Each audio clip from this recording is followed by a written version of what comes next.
Halo teman-teman, jumpa lagi di Master UTBK Channel. Kali ini kita akan lanjutkan lagi untuk membahas TWK CPNS untuk persiapan tes CPNS 2024. Oke, sebelum kita bahas, jangan lupa untuk subscribe channel kami Master UTBK dan follow akun IG kami @master_UTBK. Di ini kami update latihan soal sehingga teman-teman bisa belajar baik via YouTube maupun via Instagram. Dan sekedar informasi, di sini kami membuka bimbel online baik untuk jenjang SD, SMP maupun SMA dan juga untuk persiapan UTBK dan CPNS. Bagi teman-teman yang berminat untuk bergabung di bimbel kami, teman-teman bisa menghubungi admin WA kami di 083 861 705 343. Oke, lanjut ya. Kita ke soal yang pertama. Pemilu pertama kali di Indonesia dilaksanakan pada tahun 1955.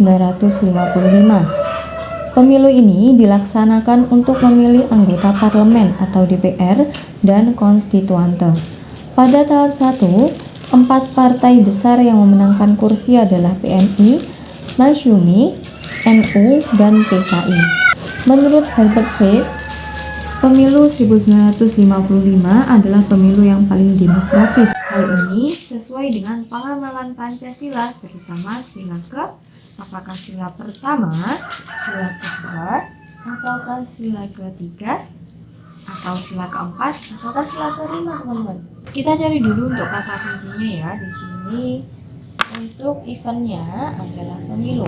Nah, pemilu ini salah satu yang menunjukkan kegiatan negara itu negara yang demokratis. Nah, kalau negara yang demokratis ini berkaitan dengan pembahasan sila keempat Pancasila, yaitu kerakyatan yang dipimpin oleh hikmat kebijaksanaan dalam permusyawaratan perwakilan. So, jawabannya untuk soal yang pertama ini adalah yang D. Kita bahas lebih lanjut ya. Pemilu adalah perwujudan dari demokrasi yang ada dalam sila keempat Pancasila. Adapun inti dari sila keempat antara lain.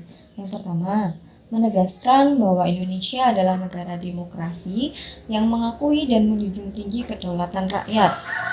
Yang kedua, menegaskan bahwa bangsa Indonesia mengembangkan semangat bermusyawarah untuk mufakat dalam pengambilan setiap keputusan.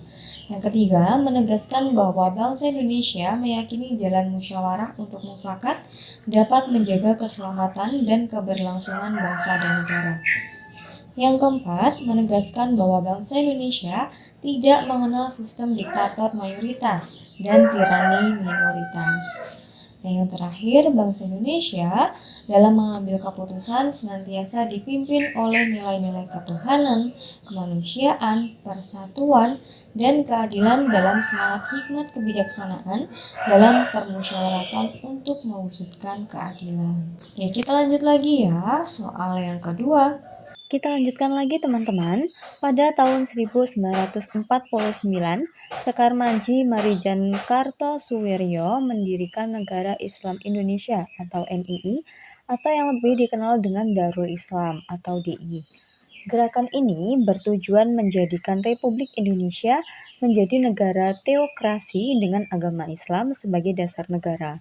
Gerakan ini berkembang ke berbagai daerah, misalnya Jawa Barat, Kalimantan, Sulawesi Tengah, dan Aceh. Gerakan ini dapat dipadamkan ketika tokohnya, Kartosuwiryo, tertangkap dan dijatuhi hukuman mati pada tahun 1962. Gerakan politik seperti gerakan DITII tidak sesuai dengan pengamalan Pancasila. Sila ke, apakah sila ke-1? Apakah sila kedua, sila ketiga, keempat, ataukah justru sila kelima, teman-teman? Oke, kita bahas ya. Negara Islam Indonesia atau NII adalah sebuah gerakan yang ingin mengganti ideologi Pancasila dengan ideologi Islam. Hal ini tidak sesuai dengan pengamalan sila ketiga karena gerakan separatis semacam ini dapat memecah persatuan bangsa. Adapun prinsip sila ketiga antara lain menegaskan bahwa kita mendirikan suatu negara kebangsaan Indonesia untuk seluruh rakyat Indonesia, bukan negara untuk satu kelompok maupun untuk satu golongan. Menegaskan bahwa Persatuan Indonesia bernafaskan semangat kebangsaan yang melindungi segenap bangsa dan seluruh tumpah darah Indonesia yang senasib, sepenanggungan dalam bingkai NKRI. Yang ketiga, menegaskan bahwa Persatuan Indonesia adalah sikap kebangsaan yang saling menghormati perbedaan dan keberagaman masyarakat dan bangsa Indonesia. Yang keempat, menegaskan bahwa kebangsaan Indonesia bukanlah kebangsaan yang sempit dan berlebih, melainkan kebangsaan yang menghormati eksistensi bangsa lain. Jadi, gerakan politik ini tidak sesuai dengan sila ketiga, karena dia akan memecah bangsa. So, jawabannya untuk soal yang ini adalah yang C, teman-teman. Kita lanjut lagi ke soal selanjutnya. Salah satu proklamator kita, Bung Hatta, dikenal dengan gaya hidup yang sederhana, sampai pada akhirnya Bung Hatta tidak pernah dapat memiliki sepatu Bali yang diidam-idamkannya. Padahal, sepatu Bali adalah sepatu yang bergengsi pada tahun 1950-an. Sikap sederhana yang ditunjukkan Bung Hatta sesuai dengan pengamalan Pancasila, terutama sila berapa nih teman-teman? Sila pertama, sila kedua, sila ketiga, sila keempat, ataukah sila kelima? Oke, di sini untuk kata kuncinya hidup sederhana ya teman-teman. Kira-kira ini masuknya ke sila yang mana? Yuk kita bahas ya. Sikap sederhana yang ditunjukkan Bung Hatta adalah pencerminan dari Pancasila, terutama sila kelima. Adapun inti dari sila kelima adalah yang pertama, pada prinsipnya negara Indonesia didirikan untuk bersungguh-sungguh memajukan kesejahteraan bagi seluruh rakyat Indonesia, baik lahir maupun batin. Yang kedua, pada prinsipnya dalam negara Indonesia setiap warga negara berhak untuk mendapatkan pekerjaan dan penghidupan yang layak, bermartabat dan berkeadilan bagi kemanusiaan.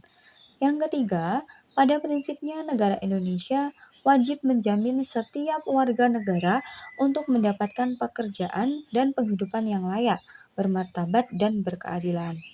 Nah, sikap kesederhanaan ini yang ditunjukkan oleh Muhammad Hatta sesuai dengan pengamalan sila kelima, karena sebagai salah satu proklamator yang pernah mencicipi posisi penting dalam Republik, Hatta menjunjung tinggi gaya hidup sederhana yang dapat menjauhkan diri dari sikap atau keinginan memperkaya diri sendiri atau korup.